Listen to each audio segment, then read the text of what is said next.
बबलू के जल्दी बिस्तर से उठ जाना और सुबह के सारे कामों से निपट जाने पर माँ को शक होता है हर समय, लेकिन हर बार बबलू माँ को अपने बातों में फंसा ही लेता है, क्योंकि माँ है भी भोली सी, बेटे के बातों में आ ही जाती है।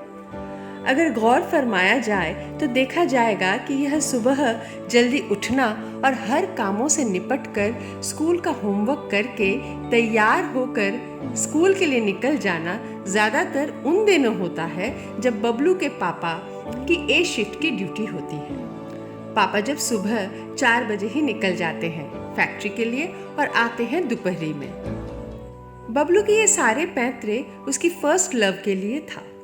बबलू को जब भी पूछा जाता है समंदर, पहाड़, जंगल, इसमें से क्या पसंद है, तो वो चीजें मानो उसके कानों तक पहुंचती ही ना हो। दीवार के एंग्री मैन अमिताभ बच्चन की तरह कहेगा, माय फर्स्ट लव खेल का मैदान एंड लास्ट लव पूरी आलू पनीर की सब्जी।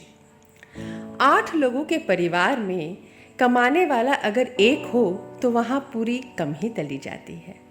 बस बुआ जी को जब पेंशन मिलती है तो महीने का पहला रविवार पूरी और पनीर आलू की सब्जी बनती है। इसलिए बबलू टीम भी चुनता है जो टिफिन में अपने खिलाड़ियों को पूरी पनीर की सब्जी खिलाता हो।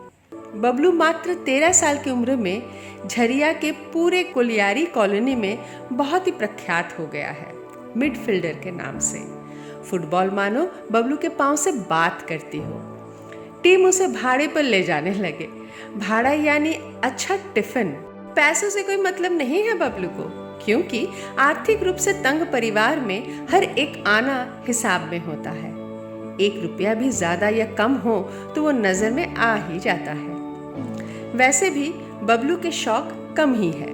जितनी बार भी स्कूल से छुट्टी मारकर मैच खेलने निकल जाता है बबलू, उतनी बार ही पापा को पता नहीं कहां से मालूम पड़ जाता है और कैसे। एक बार तो टीम जीत जाने पर सब बबलू को कंधे पर लेकर नाच रहे थे और पापा की बी शिफ्ट की ड्यूटी थी। पापा ड्यूटी पर जा रहे थे। साइकिल को वहीं रास्ते पर छोड़कर दौड़कर मैदान में घुसे जैसे कोच खिलाड़ी की पारी बदल रहा हो। बबलू को तो ऐसा दिखा जैसे कोई शेर कई दिनों से भूखा अपने शिकार की ओर दौड़ रहा है। रात को माँ आंसू बहाते हुए हल्दी नमक की पोटली से बबलू के जख्मों पर सेंकती हुई कहती है, पापा तेरे भलाई के लिए ही पीटे हैं। बबलू को समझ ना आया था कि ये कैसी भलाई है। बबलू को बोर्डिंग भेज दिया गया, लेकिन आदतें और फर्स्ट लव भी साथ ही साथ गया। बबलू का school inter school football competition में उसी की वजह से ही चैंपियन बना उस साल। बबलू स्कूल का रोल मॉडल बन गया। बोर्डिंग में माँ कभी ना आई, पिताजी ही आते हैं। बबलू मन महसूस कर रह जाता है, क्योंकि दर्जनों मेडल्स और कप्स की सराहना सिर्फ माँ ही तो कर सकती है। माँ बेसन के लड्डू और अचार कई चीज़ें बनाकर भेजती है।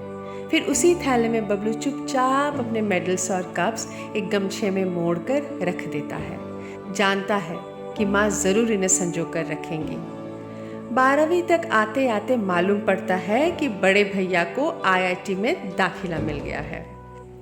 बबलू को खुशी से ज़्यादा यह चिंता सताने लगी कि पिताजी की उम्मीदें बढ़ गई। भैया अपना भविष्य उज्जवल नहीं बल्कि बबलू को और अंधकार की ओर धकेल दिया है। फुटबॉल की एक वर्कशॉप में बंगाल के उम्दा कोच ने बबलू को अपनी टीम में आने के लिए बोला।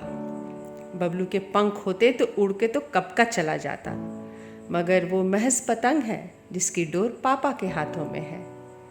NOC पर सिग्नेचर करना तो दूर की बात, बल्कि बबलू के आंखों के सामने ही पिताजी ने उस NOC के कागज को टुकड़े टुकड़े करके फाड़ दिए। बबलू के दोस्तों ने उस रात उससे पूछा कि उसने डिनर क्यों नहीं किया।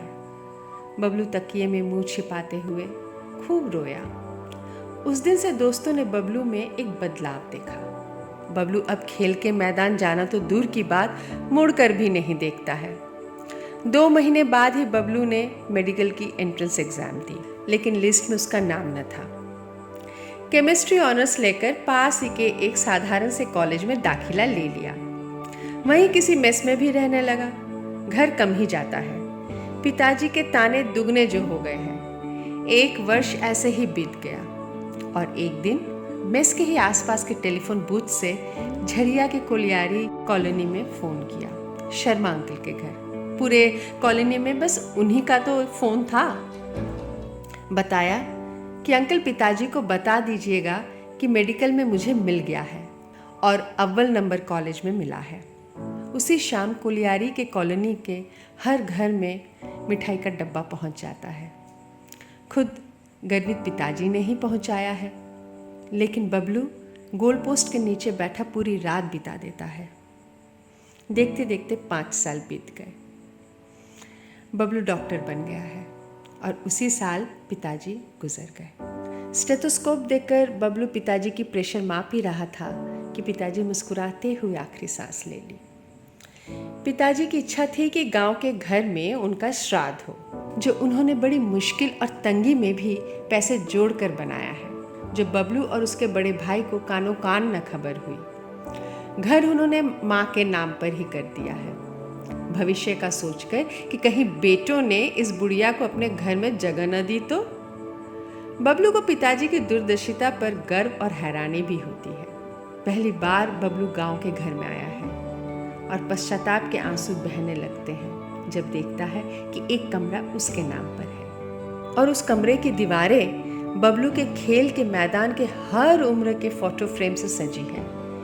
एक कांच के शोकेस में सारे मेडल्स और कप सजे हुए हैं। माँ पीछे से धीरे से आती है और कहती है कि उन्हें तुम पे हमेशा बहुत गर्व था, तुम्हें छिपकर पेले बुलाते थे, लेकिन अगर तब तुम्हारी लगाम न पकड़ते तो आज डॉक्टर न बनते। और हमेशा कहते थे कि हमारे भारतवर्ष में खिलाड़ियों का भविष्य अंधकार है और मेरे जैसा गरीब बाप उसे बहुत दूर तक नहीं ले जा पाऊंगा। इसलिए सपना टूटना ज़रूरी है। उसके अंदर खेलने का कीड़ा तो मुझे से तो मिला है, मैं भी स्कूल का चैंपियन था। माँ आंसू पोंछते हुए कमरे से निकल जाती है। बबलू चारपाई के नीचे धुले हुए पुराने स्पाइक्स उठाता है और गोपाल मंदिर के सामने वाले मैदान की ओर चल पड़ता है, जहाँ गांव के लड़के सुबह ही फुटबॉल प्रैक्टिस में मशगूल है। बबलू निकलते हुए पीछे मुड़कर एक बार देखता है, जहाँ श्राद्ध के निमंत्रित अतिथियों के लिए खाना पक रहा है।